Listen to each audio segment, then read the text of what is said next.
Hello, I'm Stephanie Ricca, Editor-in-Chief of Hotel News Now, and I'm here today with Tony Capuano, EVP and Global Chief Development Officer for Marriott International. Tony, thanks for joining. My pleasure.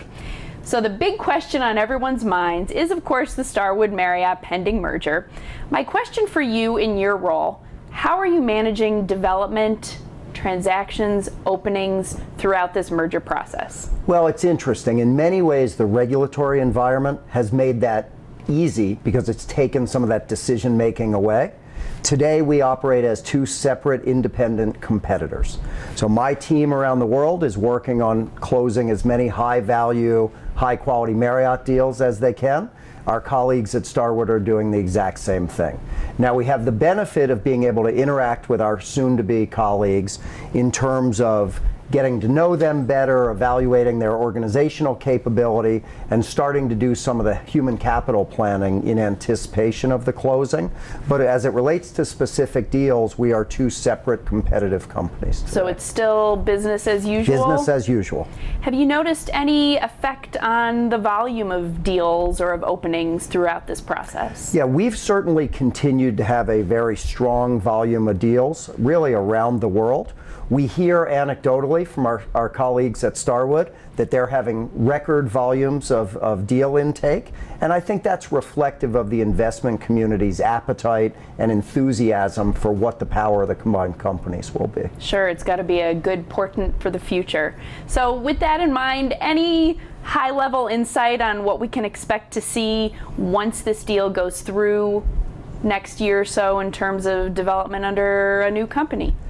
Well, I think our core philosophies around growth will remain the same.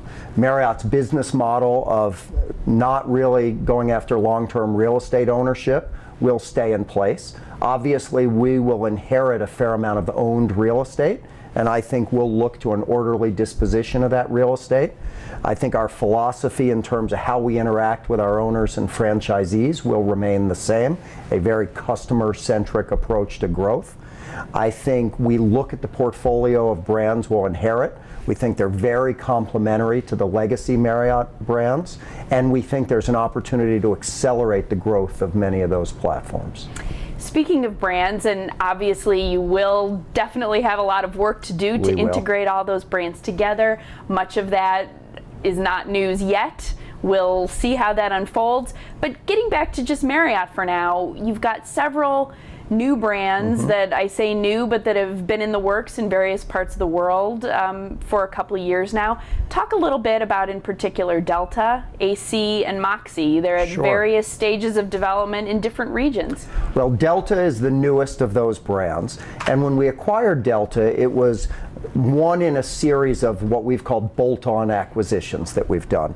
And I think Delta did a few things for Marriott. Number one, it instantly made us the largest full-service hotel company in Canada. As we sit here today, Canada is still the single biggest international feeder market into the US. Maybe more importantly, it gave us a platform for growth on a global basis. It's a brand that we've termed a flexible full-service conversion platform. It gives us the ability to look at other competitive branded hotels and bring them into the system. And it also serves as a platform if there are other Marriott full-service hotels, Marriott hotels, Renaissance hotels that are in RevPAR challenged markets. You've certainly seen and written about the journey we're taking the core Marriott brand on.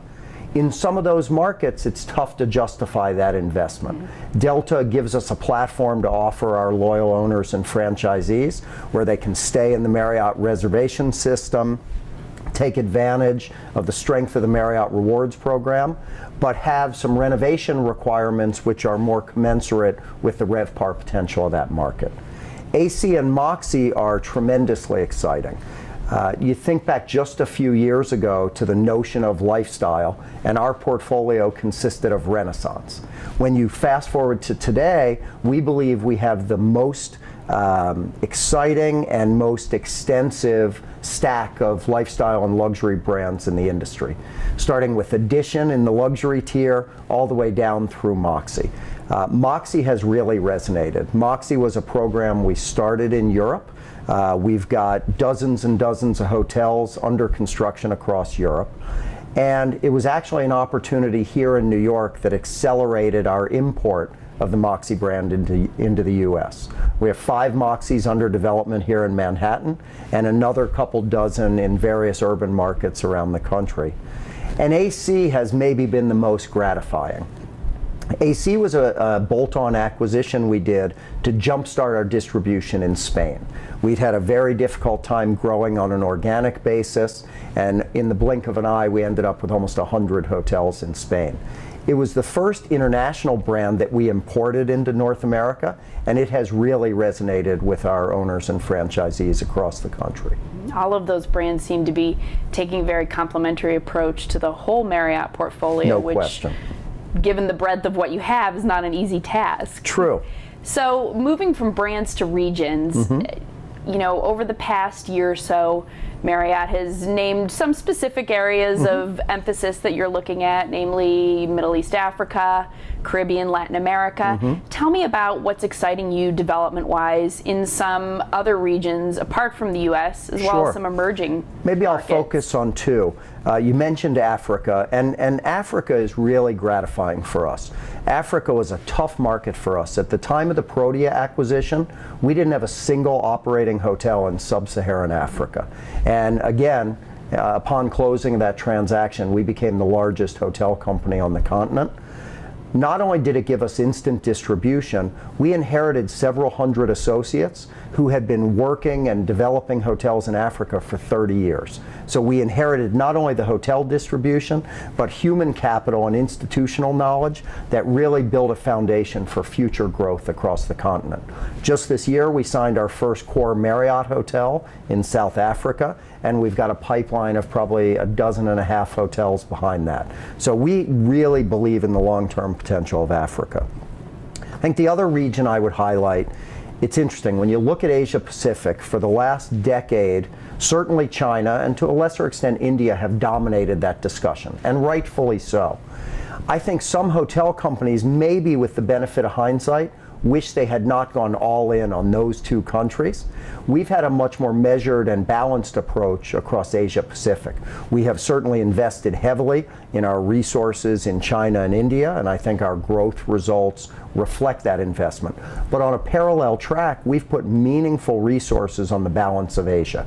And so you look at markets like Indonesia, South Korea, Malaysia, Thailand, Australia, New Zealand, and Japan.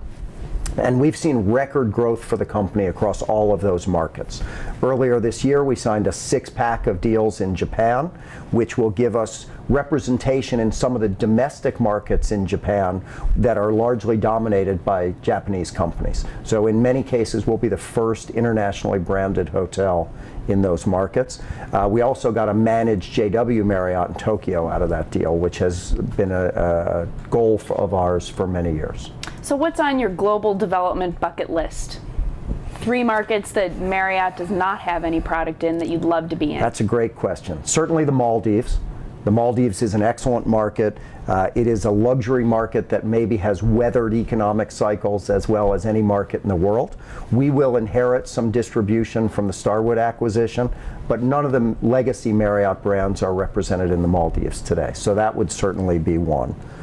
I think here at home, we would love to have a Ritz-Carlton hotel in Beverly Hills. When you look at Ritz-Carlton crossing the 100 hotel mark and having representation in virtually every major gateway market in the world, that's one that has eluded us, and so we'd certainly like to plant the Ritz-Carlton flag there. And I think the third one, I might bucket the Edition brand broadly. Obviously, we invested $1 billion of our own money to relaunch the brand here in New York as well as in Miami and London. But there are some gateway cities that we are pursuing heavily. Markets like Paris and Moscow, I think, are really important for that brand.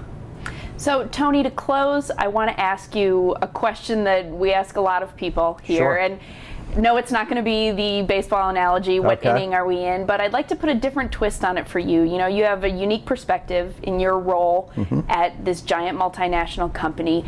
How do you foresee the hotel transaction environment globally playing out over the next 12 months, and what sort of advice or insight would you give people who may not be in your position, but who are trying to do hotel deals around the country and around the world? Well, you know, it's a fantastic question. It's a question we could talk for an hour, because the answer is very different from country to country, from region to region. But I think if I look at it on a macro basis, I'd break it into two parts of the answer. As it relates to existing assets, I think we're at an interesting point in time right now where there is a bit of a disconnect between the perspective of buyers and sellers. We've had an epic strong market for a number of years, and I think you have some sellers who are clinging to the notion that we're still in the fourth inning of this cycle. You have buyers who want to be at the leading edge, and they're saying we're at the end of the cycle and there should be opportunities for deeply discounted asset acquisitions. And so I think you might see a little lull in transaction volume until those perspectives reconcile a little better. On the new construction side, again, that varies widely by market. In many of the Asia Pacific markets, in many of the Middle East markets, there is still ample capital available for new construction, and we're seeing a high volume of products and a high volume of construction starts. Domestically, because we've had such a tremendously strong run over the last couple of years, we're seeing huge volumes of construction starts. But in terms of newly initiated projects, we are for the first time in quite a while seeing a bit of constriction in the debt markets. Not necessarily for existing assets, but for development financing, new construction financing. And so I think, you know, we anticipate a bit of moderation in the pace of that growth. Sponsorship in terms of the demonstrated track record of the developer and brand affiliation are really carrying the day. And when you look at some of the statistics out there of what percentage the one or two of the major brands represent in terms of the total volume of construction in the U.S., I think it really bears out the importance of that brand affiliation. It'll be interesting to see, as always, how the next few years play out. Certainly will. Well, thank you, Tony, My for joining pleasure. me this Thanks afternoon. for coming to see us. Thank you.